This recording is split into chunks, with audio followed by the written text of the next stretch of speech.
Bahasa pertama atau kosakata pertama yang paling umum digunakan. Biasa kan kita menyampakan dengan sebut. Halo guys, jumpa lagi dengan Cici Driver di sini. Aku mau cerita nih, kalau misalnya ya ketika kita narik, terkadang kita sering ketemu dengan penumpang yang tidak berbahasa Indonesia ya. Kadang ada yang pakai bahasa Inggris, Mandarin, ataupun bahasa Jepang.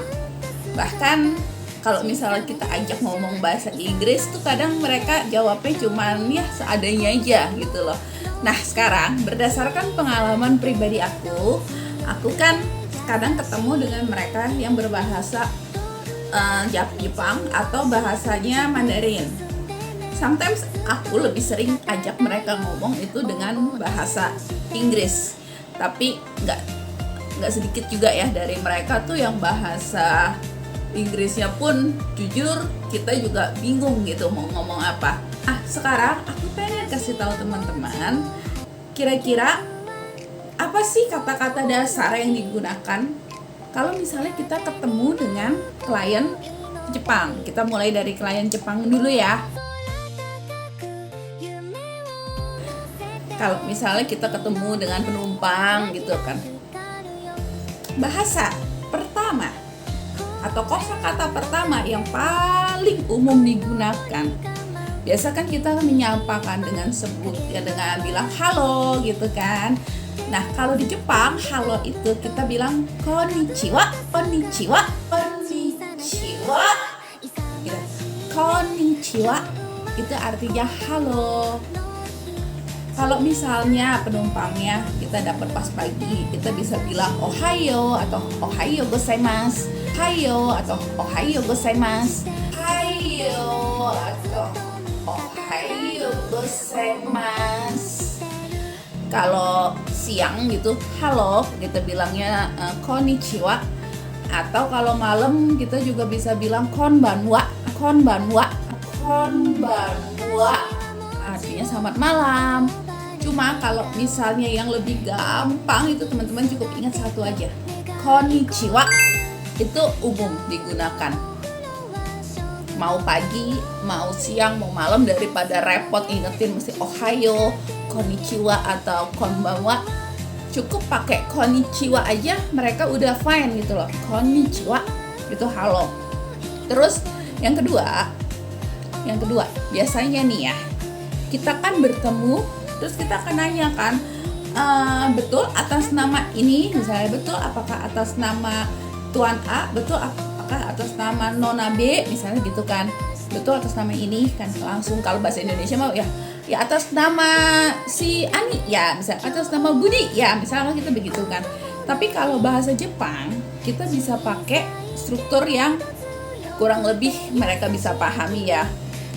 Oke, misalnya kita tanya ya, apakah betul atas nama Tuan Yamamoto? Misalnya ya, kita bisa bilang sumimasen Yamamoto-san desu ka? Sumimasen Yamamoto-san desu ka? Sumimasen Yamamoto-san desu ka?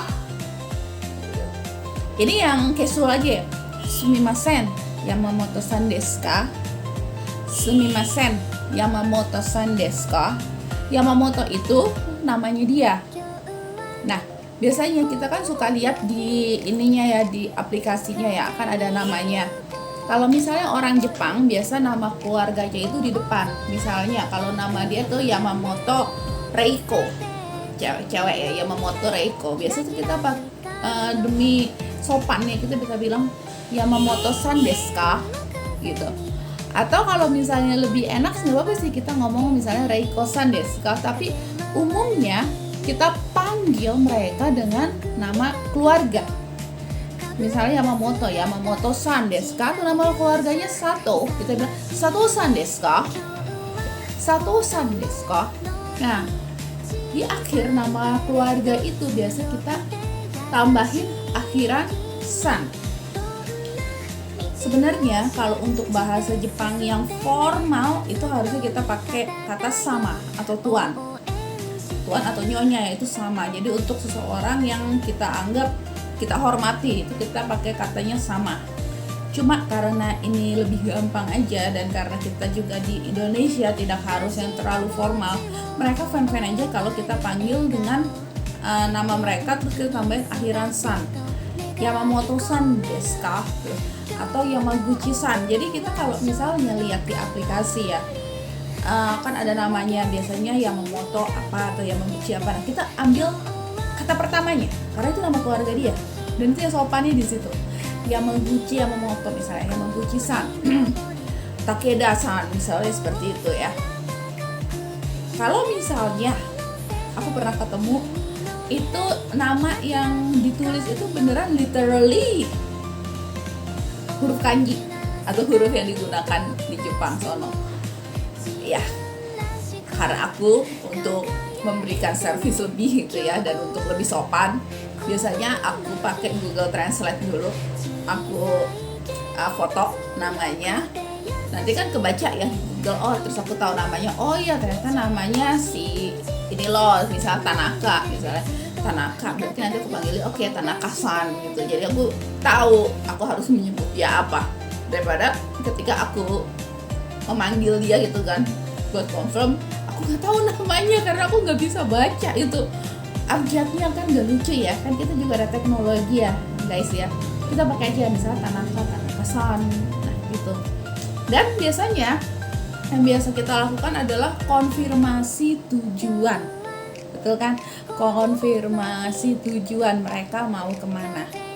Biasanya kalau turis-turis itu rata-rata kalau aku ingat ya, anterinnya tuh antara ke bandara, ke hotel, ke restoran, atau ke apartemen.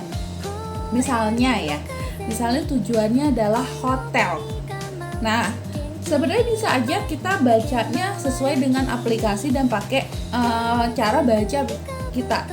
Misalnya kita mau bilang ke mana ya?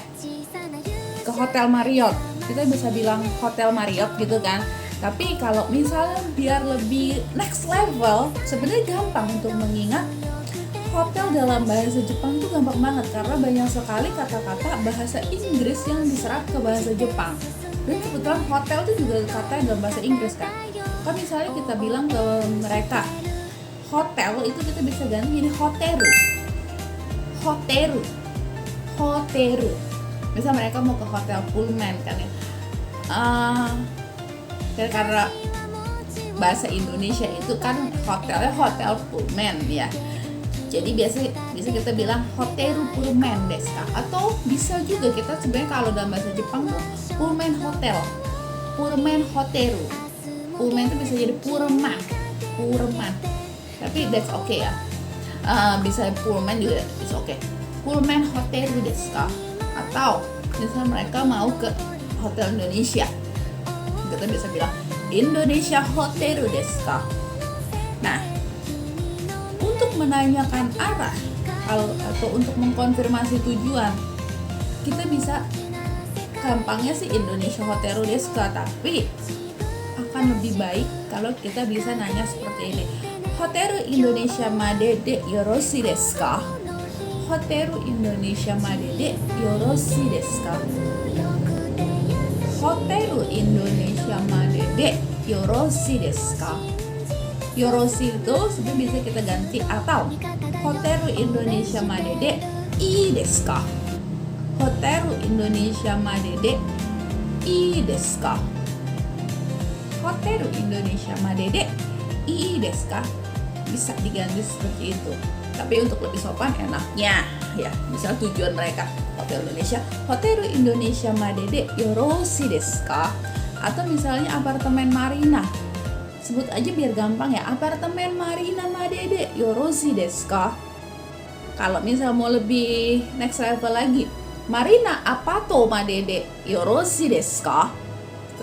Marina apato madede yoroshi desu ka? Ingat aja, jadi depan itu nama tujuannya, terus ditambahin madede yoroshi desu ka? Tuh, biar gampangnya. Nah, biasanya jawaban mereka kan untuk mengkonfirmasi, kita tuh orang Jepang biasa ngomong hai, ya udah berarti itu benar gitu kan. Nah, sepengalaman aku, kalau abis aku ngomong begitu, biasanya tuh mereka nanya, kamu bisa bahasa Jepang ya? Dan kayak biasanya kalau aku dengar tuh mereka nanya gini, Nihongo ga hanasemasu ka? Nihongo ga hanasemasu ka itu artinya, kamu bisa bahasa Jepang ya? Atau mungkin mereka akan pakai kata gini, Anata wa Nihongo ga hanasemasu ka? Anata wa, anata itu kamu, anata wa Nihongo ga hanasemasu ka? Atau mereka kalau mau casual banget, anata itu diganti kimi. Kimi wa Nihongo ga hanasemasu ka? Biasanya gitu biasanya. Dan karena aku cuma bisa sedikit, kalau untuk bahasa Jepang aku cuma bisa sedikit, biasanya aku cuma jawab gini, Nihongo wa sukoshi dake hanasemasu. Nihongo wa sukoshi dake hanasemasu. Saya cuma bisa sedikit bahasa Jepang. Nggak pakai kata watashi. Kenapa? Karena orang Jepang tuh jarang sekali pakai kata aku. Jadi mereka kebanyakan menghilangkan kata aku di struktur bahasa Jepang ya. Beda dengan bahasa Indonesia, bahasa Inggris itu ada kata I atau aku atau gue. Tapi di Jepang itu jarang sekali. Tapi orang Jepang tuh mengerti konteksnya bahwa oh yang lagi dibicarain itu tentang diri dia, tapi dia tidak menyebut aku. Jadi kita langsung aja ke objeknya. Kayak gini, objeknya kan bahasa Jepang ya. Nihongo wa sukoshi itu sedikit. Nihongo wa sukoshi dake hanasemasu. Atau yang lebih casual adalah Nihongo wa chotto dake hanasemasu. Nihongo wa chotto dake hanasemasu. Hanya bisa berbicara bahasa Jepang sedikit, hanya bisa sedikit berbicara bahasa Jepang. Nah, misalnya kadang tuh mereka suka ngajak ngobrol lagi gitu kan, atau sometimes sih, tapi kalau orang Jepang itu kebanyakan sepengalamanku itu jarang sekali ngajak ngobrol, mereka tuh diem atau kalau nggak mereka telepon sepanjang perjalanan. Nah kalau misalnya mereka ngajak ngobrol lagi, biasanya aku bilang, dan aku nggak ngerti ya, mereka ajak ngobrol dan dia aku nggak ngerti. Aku biasa ngomong gini, sumimasen demo watashi wa wakaranai, atau aku cuma bilang gini, sumimasen wakaranai, itu mereka juga udah ngerti. Sumimasen wakaranai gitu. Sumimasen itu artinya maaf atau sorry. Nah, pengucapan sumimasen itu sendiri kita tahu ya, sumimasen. Tapi kalau untuk mereka tuh mereka ngucapinnya itu lebih cepat. Jadi u-nya itu tidak terlalu terdengar ya. Sumimasen wakaranai. Itu dalam bahasa Jepangnya. Nah, terakhir.